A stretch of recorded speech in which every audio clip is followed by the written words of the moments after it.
Je suis installé avec mon frère. Sur l'exploitation, nous produisons du blé, des céréales en général, du colza, des betteraves, du lin. Et notre spécificité est de produire du plant de pommes de terre.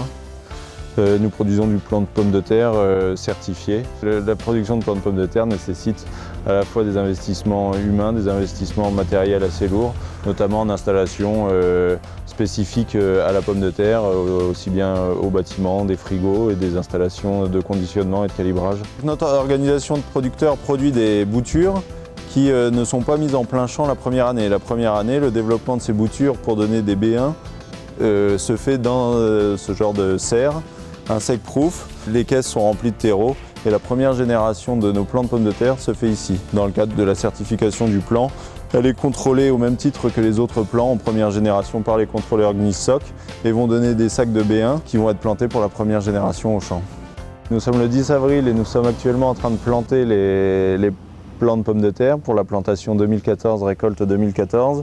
La plantation de pommes de terre ne correspond qu'à une seule étape parmi d'autres de la production de plants, car avant même de planter les pommes de terre, la parcelle a d'abord été contrôlée, analysée et des prélèvements de terre ont été faits afin de voir la présence éventuelle de nématodes. Les terres sont tamisées pour éviter un maximum de choc.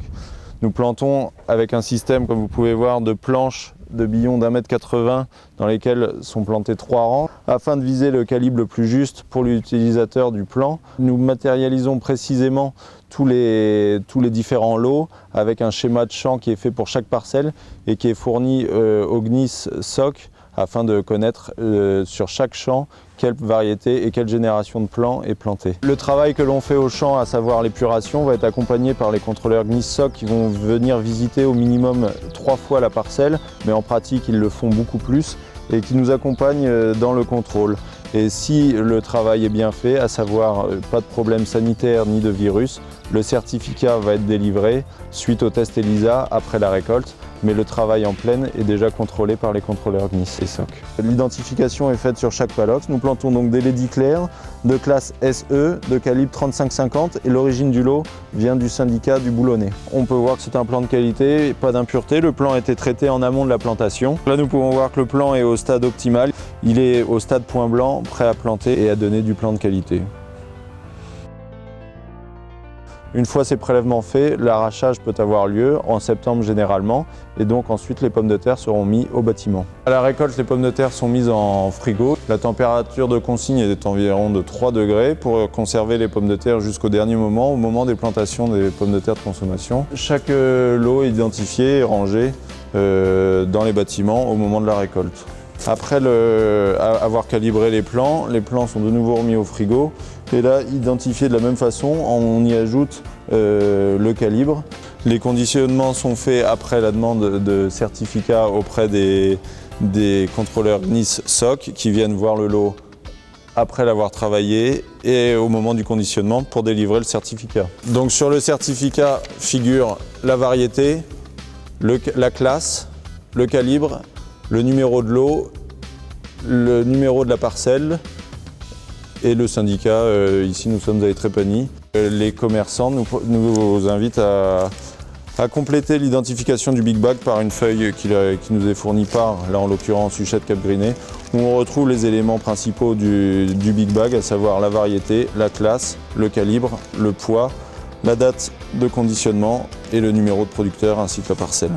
En plus des informations techniques que le collecteur va fournir à l'utilisateur des plants de pommes de terre.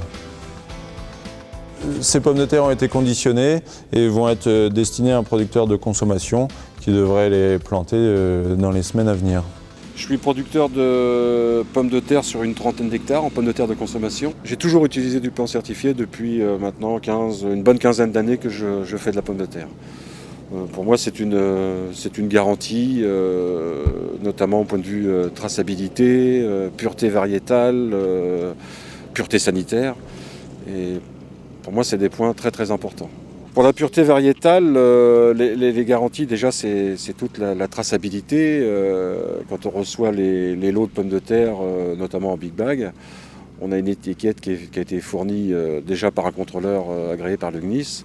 Et sur cette étiquette, on peut lire, on a le numéro du producteur de plants, on connaît toute l'origine.